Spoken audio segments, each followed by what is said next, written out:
Dahil ang pinakamalakas sa grupong ito ay nagngangalang Ubon. Kaya lang ay tinumba na raw siya noong taong mahilig sa kadena.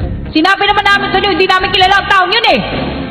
Umihimik ka dyan. Kapag nagsalita ka ulit ng walang permiso, masasaktan ka. Subukan mo pa. Nagmula si Ubon sa pagpapatupad. Kilala ko na siya bago mabuo ang Spider. Kilala ko siya higit sa inyong lahat. Siya ay... Hindi pa siya natatalo sa kahit na anong laban.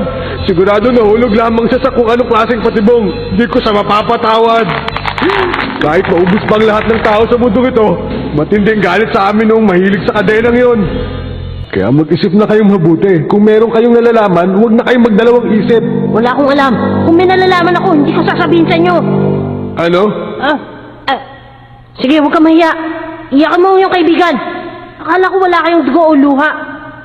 Pero bakit yung iba hindi nyo mapagbigyan? Maliit na bagay lang. Dahil sa napakaliit na bagay, hindi nyo nakakayang pigilan ng inyong sarili. Bakit hindi nyo mapigilan ng inyong sarili sa pagkitil ng buhay ng tao?